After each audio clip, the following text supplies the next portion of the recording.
Hey YouTube, what's happening? It's Richard, founder of Short Term Rental University and professional real estate developer. And today I want to share with you sort of my vision and my thoughts about a post-COVID world. I have 6 predictions about the post-COVID Airbnb and short-term rental opportunity set, and I want to share them with you. Now, some of these may be similar to things I've been teaching in the past. Some of them are unique because I have new thoughts and vision and visibility that I didn't have before. But the very first thing I want to share with you is I believe there's going to be a even further bifurcation between the vacation rental market and the urban rental market.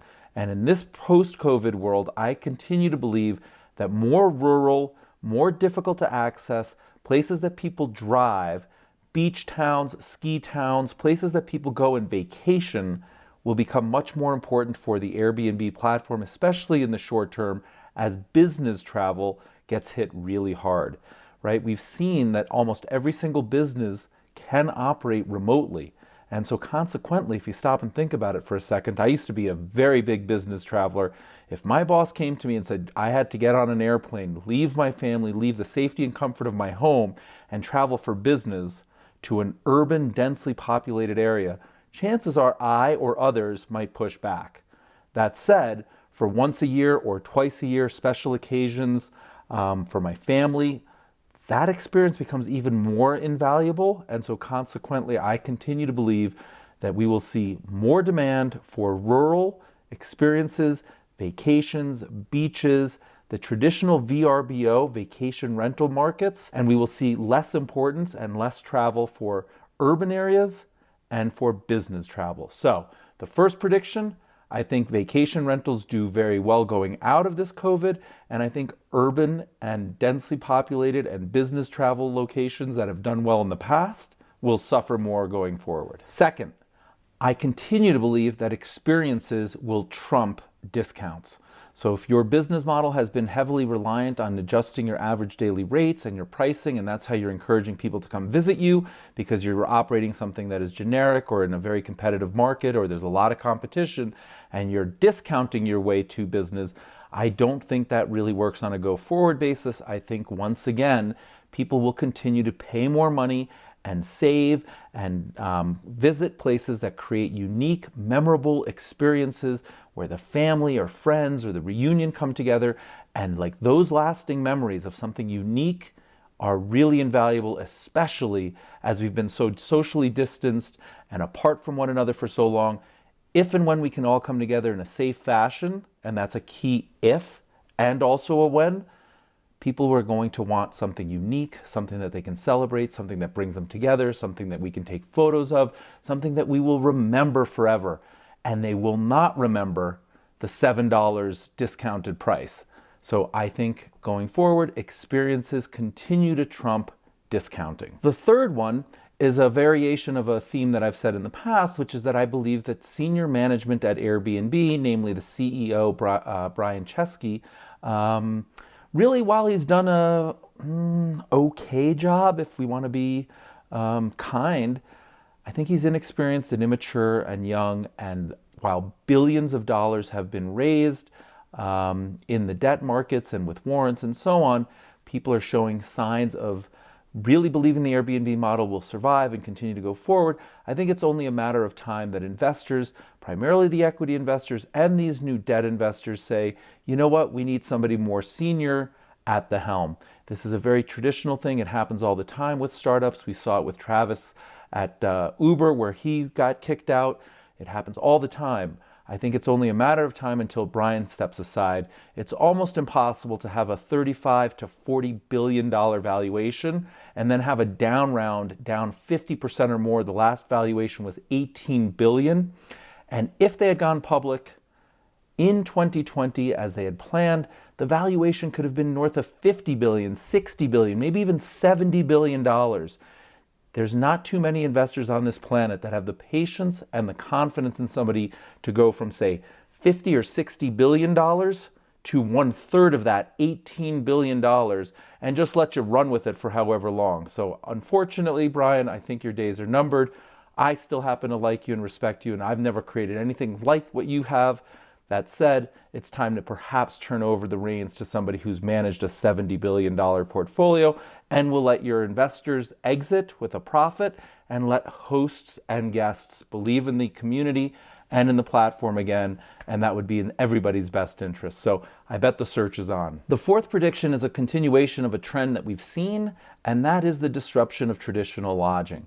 I think the hospitality business, rightfully so, has been very, very nervous about short-term rentals and Airbnb and VRBO and so on and so forth.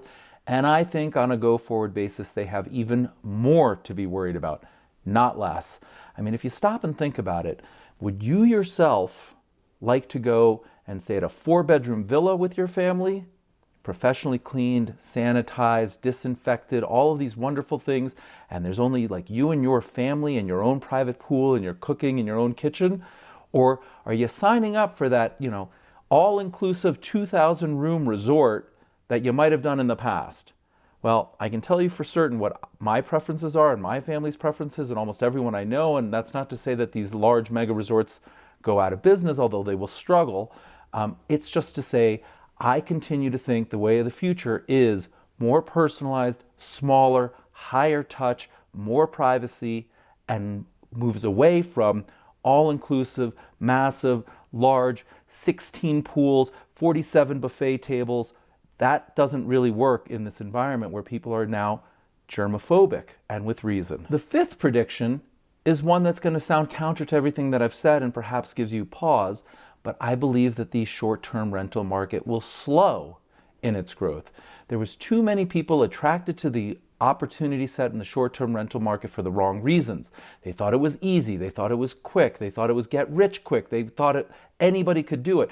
And so what often happens is when there's a good idea, it attracts all sorts of people, everybody gloms on, it actually ruins the opportunity set for the people that are doing it correctly because too much people come in for the wrong reasons and growth is really quick. That's what Brian Chesky at Airbnb was growing. The platform was massive and it was growing really, really quickly. However, as we often see, things just topple over. Now, once it's toppled over, I think Airbnb and other platforms in the short-term rental market will have a much more sustainable, the slope will be less steep. The rate of growth will be slower, but it'll be better for the long run with the right people doing it for the right reasons, attracting the right guests that are enjoying it. And so while the rate of growth to raise money for Brian Chesky and their investors will be slowed, the runway is longer in greater perpetuity, and I think the outcome is much better. So sometimes these disturbances, these shocks, all this discomfort actually is quite necessary to get us back to a sustainable, repeatable level that works for the right people for the right time period and in perpetuity. And I think that's coming too. And finally, the sixth one is kind of a summary of all of this, which I think is modeled by that movie, Back to the Future. So what do I mean by that? I think Airbnb is going back to its roots. It was intended to be small and selective and curated and for the right people who had hosting in their blood, who want to encourage people to come visit their community, who live like locals and do all these wonderful experience-based things and places where there aren't hotels and so on. And I think the Airbnb of the future, or at least in the short term, they may grow and they may go public and they may lose their vision again, which is what happened here. But I think they're going back to their roots and they're going to really stress things like community, experience, home sharing, and creating these relationships, which is really what I've been teaching on this channel from day one, right? So we're going back to our roots. And if you don't really understand what I mean, if you're an online shopper, and who isn't during this quarantine, think of this comparison. There's Amazon, the behemoth. You can buy everything there, completely impersonal, very cheap, very efficient, but there's no real relationship with Amazon or any of the people that are like doing their businesses on Amazon. And then on the other end of the spectrum, artisan, handcrafted, slow, not about massive growth, is Etsy. And that's where you find people like the Airbnb hosts that I want you to be, that are going to be creating businesses for the right reasons, for the sustainable future, and prospering. So if you think of Airbnb going away from trying to model Amazon and being the fastest growing company that needs to go public, and more towards this smaller, less fast growing, but much more hospitality focused, experience based, relationship based, community based, and moving away from Amazon and towards Etsy, that's the vision. So I'd love to hear your thoughts. Please go ahead and comment below. And as always, like the video and subscribe to the channel, friends. I assure you, for the right hosts, the best is yet to come. Less competition, better hosting, better guests, more alignment of interests. The win. Thank you so much. Have a great day.